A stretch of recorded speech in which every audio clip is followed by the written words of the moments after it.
کچھ کرنا پڑے گا ورنہ ہماری سب عزتیں اور رتبے ختم ہو جائیں گے۔ دوسری طرف وہ آدھا پاگل دل ہی دل میں سوچ رہا تھا، یہ رعایا تو واقعی بڑے سچے اور ہمدرد لوگ ہیں، دیکھو کتنا زبردست مشورہ دیا تھا۔ خوشی خوشی سے اس نے دل میں فیصلہ کر لیا کہ اب سے جو بھی یہ لوگ کہیں گے وہی مانوں گا۔ اگلے دن رعایا دوبارہ مشورہ کر کے اس پاگل کے محل پہنچے۔ وہ سب اندر سے تب رہے تھے مگر ظاہری چہروں پر مسکراہٹ سجائے بیٹھے تھے۔ ایک مشیر نے نرمی سے بات شروع کی، بھائی صاحب کل کی ترکیب کیسی لگی؟ اگر آپ تپڑ نہ مارتے تو بادشاہ آپ پر شک کرتا اور شاید آپ کو سزا بھی ہوتی۔ پاگل جو اب اطمینان سے محل میں رہ رہا تھا مسکرا کر بولا، ہاں بالکل، آپ لوگ بہت اچھے ہو، آپ کی ترکیب نے میری قسمت بدل دی۔ رعایا نے موقع غنیمت جانا اور اگلا چال بچھایا، لیکن یہ تو سچ ہے کہ جسے اللہ عزت دے اسے کوئی ذلیل نہیں کر سکتا۔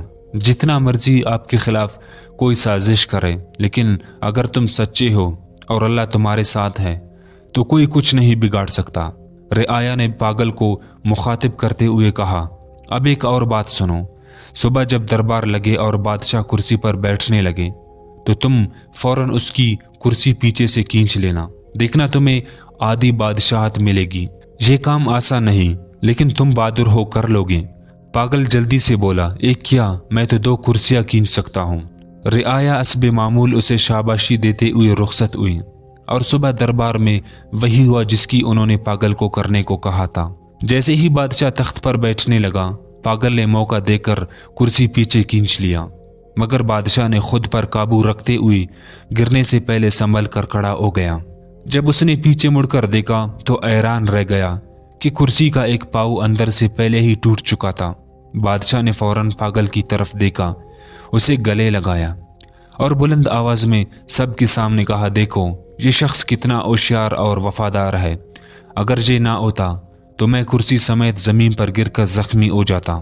پھر اسے تمغہ امتیاز دے کر اپنی فوج کا جنرل منتخب کر دیا اور دربار میں ایک بار پھر اس کی بہادری کی داد دی گئی۔ یہ دیکھ کر رعایا سر پکڑ کر رہ گئے۔ وہ جو ہر بار اسے گرانے آتے اسی کی عزت میں اضافہ ہوتا رہا۔ اب وہ تنگ آ کر ایک دوسرے سے کہنے لگے، یار یہ کیسی مصیبت ہے، ہم تو چاہتے ہیں کہ اسے سزا ہو، بادشاہ ناراض ہو اور وہ پھانسی چڑھے، مگر یہ ہر بار بازی مار جاتا ہے۔ اب معاملہ ہاتھ سے نکلتا دیکھ کر مشیروں نے ایک گہرا منصوبہ بنایا، ایسا منصوبہ جو پوری سلطنت کو ہلا کر رکھ سکتا تھا۔ سب نے مل کر فیصلہ کیا کہ وہ بڑوں سے بادشاہ سے خفیہ رابطہ کریں گے، اسے جنگ پر اکسائیں گے اور وعدہ کریں گے کہ ہم تم پر حملہ کریں گے، لیکن بادشاہ کو اطمینان دیا گیا کہ رعایا سب آپ کے ساتھ ہے، سب ہم سنبھال لیں گے، بس تم نے صرف ہمارے جرنیل کو مارنا ہے۔ رعایا نے یہ خط بھیجا اور دوسری بادشاہت کی جانچ ہڑتال کے بعد وہ راضی ہو گیا۔ اب رہ گئی صرف ایک بات، اپنی بادشاہ کو جنگ پر آمادہ کرنا۔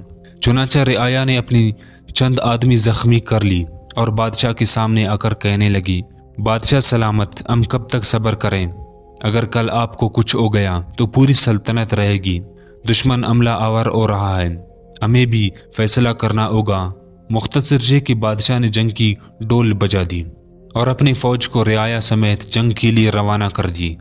اب لشکر کا سپہ سالار پاگل ہے، لیکن سب مل کر بھی پاگل کا کچھ نہیں کر سکتے، صرف پشت پیچھے ہنس رہے تھے۔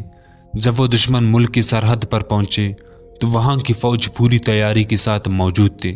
دونوں جانب کی افواج جب جنگل میں داخل ہوئی تو پاگل نے حکم دیا، صبر کرو، سب سے پہلے میں بادشاہ سے خود لڑوں گا، کیونکہ وہ کمانڈر تھا۔ پوری فوج رک گئی۔ پاگل نے زور سے آواز دی، اے بادشاہ باہر آ۔ دشمن بادشاہ آیا اور دونوں جنگل کے بیچوں بیچ آمنے سامنے کھڑے ہو گئے۔ اچانک ایک خونخوار شیر جھاڑیوں سے نکلا اور دشمن بادشاہ پر حملہ کر دیا۔ پاگل جو صرف اصل میں تلوار چلانا چاہتا تھا، دل میں کوئی ذاتی دشمنی نہیں رکھتا تھا، فوراً آگے بڑھا اور شیر سے لڑنے لگا۔ ایک سخت جنگ کے بعد اس نے شیر کو مار گرایا اور بادشاہ کو زخمی حالت میں اٹھا کر لایا۔ دشمن بادشاہ خون سے لت پت تھا لیکن زندہ بچ گیا۔ اپنی فوج کو دیکھ کر اس بادشاہ نے کہا، نہیں، لڑائی نہیں ہوگی، میں اس کمانڈر کو معاف کرتا ہوں، اس نے میری جان بچائی ہے، یہ نہایت بہادر اور ہوشیار شخص ہے۔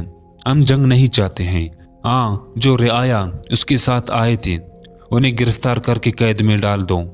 یہ سن کر پاگل نے فوراً تلوار نکالی اور گرج کر بولا، خبردار، اگر کسی ایک مشیر کو ہاتھ لگایا تو بادشاہ نے اس کی وفاداری دیکھ کر دل ہی دل میں کہا، کیا کمال کا بندہ ہے، دشمنوں کو بچاتا ہے اور خود کو بھول جاتا ہے۔ اب پاگل کا چرچا پوری ریاست میں ہونے لگا۔ اس کی بہادری اور سچائی نے سب کی دلوں کو جیت لیا، یہاں تک کہ بادشاہ نے اسے اپنی بیٹی کی نکاح میں دے دیا۔ رعایا جو پہلے ہی اندر سے جلے بیٹھے تھے یہ منظر دیکھ کر چپ تو رہے، لیکن ہر قدم پر ذلت کا بدلہ ان کا مقصد بن گیا۔ اب تو دونوں ریاستیں ایک بننے لگے، دونوں کی دشمنی دوستی میں بدل گئے۔ لیکن رعایا نے ایک اور نیا چال بننے کا فیصلہ کیا۔ ایک دوسرے سے کہنے لگے، اگر اس پاگل کو ہم نے نہ روکا تو کل ہم سب اس کے غلام بن جائیں گے، اسے ختم کرنا ضروری ہے۔ سب نے ایک زبان ہو کر کر دی، لیکن ان میں ایک بوڑھا مشیر بھی تھا، تجربہ کار اور دل کا نرم۔ اس نے بڑی کمال کی بات کر دی۔ وہ اٹھا اور نہایت سنجیدگی سے بولا، دوستو میری بات غور سے سنو۔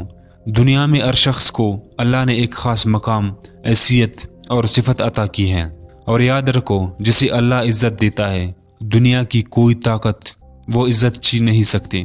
اگر تم نے اسے مار بھی دیا تو یاد رکھو اس کی عزت اور بھی بڑھ جائے گی، اور اگر تم یہ سمجھ رہے ہو کہ اس کے مرنے سے تمہیں تمہاری کوئی ہوئی کرسی واپس مل جائے گی تو تم دھوکے میں ہو۔ ایک دن سچ سامنے آ جائے گا اور تم سب اپنے انجام کو پہنچو گی، لہٰذا اللہ کی رضا پر رضا ہو جاؤ، اسی میں ہمارے لیے بہتری ہے۔ اس نے سانس لیا اور پھر نرمی سے کہا، تم سب صرف ایک بات سمجھ لو، وہ بظاہر لیکن اللہ نے اسے ایک نایاب صفت عطا کی ہے۔ اگر پوری ریاست بھی اس کے خلاف ہو جائے تو وہ اکیلا ہی جیت جائے گا، لہٰذا اس سے الجھنے کی بجائے خود سچائی اختیار کرو۔ سارے رعایا نے اپنے اسد پر توبہ کیا اور کچھ وقت بعد پاگل وفات ہوا اور رعایا پھر سے اپنے رتبوں پر فائز ہونے لگے۔ تو دوستو یہ کہانی عام لگتی ہے، لیکن اس میں ایک حقیقی سچ چھپا ہے جسے ہمیں تسلیم کرنا ہوگا، وہ ہے سچائی، قسمت اور اللہ کا کرم۔ ہمیں بھی کبھی کسی سے حسد نہیں کرنا چاہیے، کیونکہ اگر کوئی کسی رتبے پر فائز ہے اور کامیاب ہوا ہے تو وہ ان کی محنت کا صلہ ہو سکتا ہے، اس کی اچھی قسمت ہو سکتی ہے، یا اس میں ایسی صفات ہو سکتی ہے جس کی وجہ سے اللہ نے اسے وہ عزت دی ہے۔ کوشش کرے وہ صفات اپنائے، محنت کرے، سچائی اختیار کرے، شاید وہی عزت تمہیں بھی ملے، لیکن حسد نہ کریں۔ تاریخ اس بات کا گواہ ہے، منافق لوگ اور حسد کرنے والے لوگ کبھی کامیاب نہیں ہوتے، ہمیشہ میدان سچے لوگوں کا ہی ہوتا ہے۔ مجھے امید ہے آپ نے اس کہانی سے بہت کچھ سیکھا ہوگا۔ ہمارے چینل پر بہترین اور سبق آموز کہانیاں موجود ہیں۔ اگر آپ کو یہ کہانی پسند آئی ہو تو لائک کریں، کمنٹ میں اپنے رائے ضرور دیں، اور مزید ایسی دلچسپ اور سبق آموز کہانیوں کے لیے ہمارے چینل کو ضرور سبسکرائب کر کے گھنٹی کو دبانا نہ بھولیں۔ آپ کی حمایت کا شکریہ۔